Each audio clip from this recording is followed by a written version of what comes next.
आदरणीय भाइयों बहनों, सादर नमस्ते। मैं जेठालाल विश्वकर्मा आप सभी का हार्दिक स्वागत करता हूँ।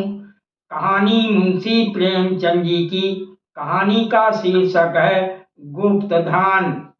बाबू हरिदास का ईंटों का पजावा शहर से मिला हुआ था। आसपास के देहातों से सैकड़ों स्त्री पुरुष लड़के नित्य आते और पजावे से ईंट सिर पर उठाकर ऊपर कतारों से सजाते।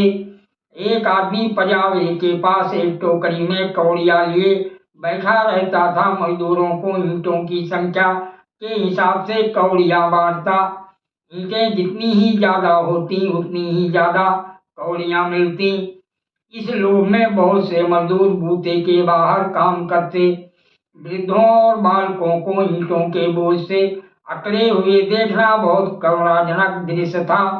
कभी कभी बाबू हरिदास स्वयं आकर कौड़ी वाले के पास बैठ जाते और ईंटें लादने को प्रोत्साहित करते। ये दृश्य तब और भी दारुण हो जाता था जब ईंटों की कोई असाधारण आवश्यकता आ पड़ती। उसमें मजूरी दूनी कर दी जाती और मजूर लोग अपने सामर्थ्य से दूनी ईंटें लेकर चलते। एक एक पर उठना कठिन हो जाता।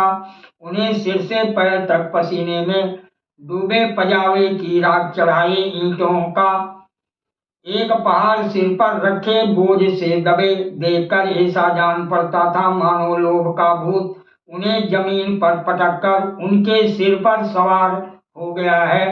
सबसे करुण दशा एक छोटे लड़के की थी जो सदैव अपनी अवस्था के लड़कों से दुगनी ईंटें उठाता और सारे दिन अभिभ्रांत परिश्रम और धैर्य के साथ अपने काम में लगा रहता। उसके मुख पर दीनता छाई रहती थी। उसका शरीर इतना कृश और दुर्बल था कि उसे देखकर दया आ जाती थी। और लड़के बनिए की दुकान से गुड़ लाकर खाते। कोई सड़क पर जाने वाले इक्कों और हवा गाड़ियों की बहार देखता और कोई व्यक्तिगत संग्राम में अपनी जीवा और बाहु के जौहर दिखाता। लेकिन इस गरीब लड़के को अपने काम से काम था। उसमें लड़कपन की ना चंचलता थी, ना शरारत, ना खिलाड़ीपन, यहाँ तक कि उसके होठों पर कभी हंसी भी ना आती थी। बाबू हरिदास को उसकी दशा पर दया आती। कभी कभी कौड़ी वाले को इशारा करते कि उसे हिसाब से अधिक कौड़ियां दे दो।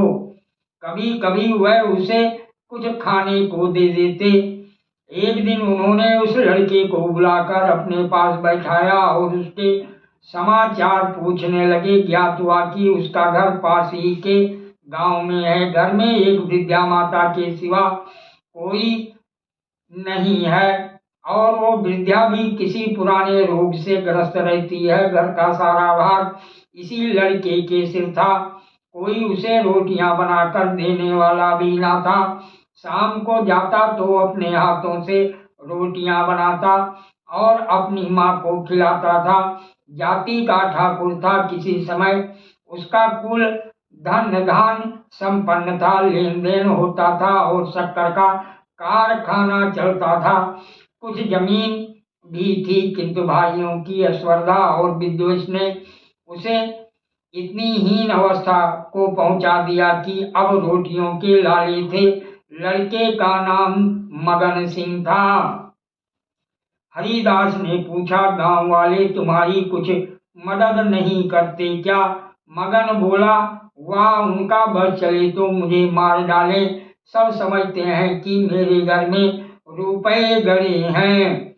हरिदास ने उत्सुकता से पूछा, पुराना घराना है, कुछ ना कुछ तो होगा ही। तुम्हारी माँ ने इस विषय में तुमसे कुछ नहीं कहा क्या? मगन बोला, बाबूजी नहीं, एक पैसा भी नहीं। रुपए होते तो अम्मा इतनी तकलीफ क्यों उठाती? बाबू हरदास मगन सिंह से इतने प्रसन्न हुए कि मजूरों की श्रेणी से उठाकर अपने में रख लिया। उसे कौड़ियां बांटने का काम दिया और पजावे में मुंशी जी की ताकीद कर दी कि इसे कुछ पढ़ना लिखना सिखाइए। अनाथ के भाग्य जाग उठे। मगन सिंह बड़ा कर्तव्यशील और चतुर लड़का था। उसे कभी देर ना होती, कभी नागा ना होता। थोड़े ही दिनों में उसने बाबू साहब का विश्वास प्राप्त कर लिया। लिखने पढ़ने में भी कुशल हो गया। बरसात के दिन थे, पंजाबे में पानी भरा हुआ था, कारोबार बंद था। मगन सिंह 3 दिनों से गैर हाजिर था। हरिदास को चिंता हुई, क्या बात है, कहीं बीमार तो नहीं हो गया, कोई दुर्घटना तो नहीं हो गई। कई आदमियों से पूछताछ की पर कुछ पता ना चला। चौथे दिन पूछते पूछते मगन सिंह के घर पहुंचे। घर क्या था, पुरानी समृद्धि का ध्वंस अवशेष मात्र था। उनकी आवाज सुनते ही मगन सिंह बाहर निकल आया। हरिदास ने पूछा, कई दिन से आए क्यों नहीं, माता का क्या हाल है? मगन सिंह ने अवरुद्ध कंठ से उत्तर दिया, अम्मा आजकल बहुत बीमार हैं, कहती हैं कि अब ना बचूंगी। कई बार आपको बुलाने के लिए मुझसे कह चुकी हैं, पर मैं संकोच के मारे आपके पास ना आता था। अब आप सौभाग्य से आ गए हैं तो जरा चलकर उसे देख लीजिए, उसकी लालसा भी पूरी हो जाए। हरिदास भीतर गए। सारा घर भौतिक निसारता का परिचायक था। सूखी कंकड़, ईंटों के ढेर चारों ओर पड़े हुए थे। विनाश का प्रत्यक्ष स्वरूप था। केवल 2 कोठरियां गुजर करने लायक थी। मगन सिंह ने एक कोठरी की ओर इन्हें इशारे से बताया। हरिदास भीतर गए तो देखा कि वृद्धा एक सड़े हुए काठ के टुकड़े पर पड़ी कराह रही है। उनकी आहट पाते ही आंखें खोली और अनुमान से पहचान गई। बोली, आप आ गए, बड़ी दया की, आपके दर्शनों की बड़ी अभिलाषा थी। मेरे अनाथ बालक के नाथ अब आप ही हैं। जैसे आपने अब तक उसकी रक्षा की है, वो निगाह उस पर सदैव बनाए रखिएगा। मेरी विपत्ति के दिन पूरे हो गए, इस मिट्टी को पार लगा दीजिएगा। एक दिन घर में लक्ष्मी का वास था। अदीन आए तो उन्होंने भी आंखें फेर ली। पुरखों ने इसी दिन के लिए कुछ धाती धरती माता को सौंप दी थी। उसका बीजक बड़े यत्न से रखा था, पर बहुत दिनों से उसका कहीं पता न लगता था। मगन के पिता ने बहुत खोजा पर ना पा सके, नहीं तो हमारी दशा इतनी हीन ना होती। आज 3 दिन हुए मुझे वो बीजक आप रद्दी कागजों में मिल गया। तब से उसे छिपा कर रखे हुए हूँ। मगन बाहर है। मेरे सिराने जो बंदूक रखी है उसी में वो बीजक है। उसमें सब बातें लिखी हैं, उसी से ठिकाने का भी पता लग जाएगा। अवसर मिले तो उसे खुदवा डालिएगा, मगन को दे दीजिएगा। यही कहने के लिए आपको बार बार बुलवाती थी। आपके सिवा मुझे किसी पर विश्वास न था। संसार से धर्म उठ गया, किसकी नीयत पर भरोसा किया जाए। हरिदास ने बीजक का समाचार किसी से ना कहा। नीयत बिगड़ गई, दूध में मक्खी पड़ गई। बीजक से ज्ञात हुआ कि धन उस घर से 500 डग पश्चिम की ओर एक मंदिर के चबूतरे के नीचे है।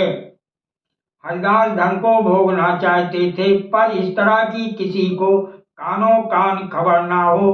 काम कष्ट साध्य था, नाम पर धब्बा लगने की प्रबल आशंका थी, जो संसार में सबसे बड़ी यंत्रणा है। कितनी घोर नीचता थी। जिस अनाथ की रक्षा की, जिसे बच्चे की भांति पाला, उसके साथ विश्वासघात। कई दिनों तक आत्म वेदना की पीड़ा सहते रहे। अंत में कुतर्कों ने विवेक को परास्त कर दिया। मैंने कभी धर्म का परित्याग नहीं किया और ना कभी करूंगा। क्या कोई ऐसा प्राणी भी है जो जीवन में एक बार भी विचलित ना हुआ हो? यदि है तो वो मनुष्य नहीं, देवता है। मैं मनुष्य हूँ, मुझे देवताओं की पंक्ति में बैठने का दावा नहीं है। मन को समझाना, बच्चे को फुसलाना है हरदास सांझ को सैर करने के लिए घर से निकल जाते। जब चारों ओर सन्नाटा छा जाता तो मंदिर के चबूतरे पर आ बैठते और एक कुदाली से उसे खोदते। दिन में 2-1 बार इधर उधर ताक झांक करते कि कोई चबूतरे के पास खड़ा तो नहीं है। रात को निस्तब्धता में उन्हें अकेले बैठे ईंटों को हटाते हुए उतना ही भय होता था जितना किसी भ्रष्ट वैष्णव को आमिष भोजन से होता है। चबूतरा लंबा चौड़ा था, उसे खोदते 1 महीना लग गया और अभी आधी मंजिल भी तय न हुई। इन दिनों उनकी दशा उस मनुष्य की सी थी जो कोई मंत्र जगा रहा हो। चित्त पर चंचलता छाई रहती, आंखों की ज्योति तीव्र हो गई थी। बहुत गुमसुम रहते, मानो ध्यान में हो, किसी से बातचीत ना करते। अगर कोई छेड़कर बात करता तो झुंझला पड़ते। पजावे की ओर बहुत कम जाते। विचारशील पुरुष थे। आत्मा बार बार इस कुटिल व्यापार से भागती। निश्चय करते कि अब चबूतरे की ओर ना जाऊंगा, पर संध्या होते ही उन पर एक नशा सा छा जाता। बुद्धि विवेक का अपहरण हो जाता। जैसे कुत्ता मार खाकर थोड़ी देर के बाद टुकड़े के लालच में जा बैठता है, वही दशा उनकी थी। यहाँ तक कि दूसरा मास भी व्यतीत हुआ। अमावस की रात थी। हरिदास मलिन हृदय में बैठी हुई कालिमा की भांति चबूतरे पर बैठे हुए थे।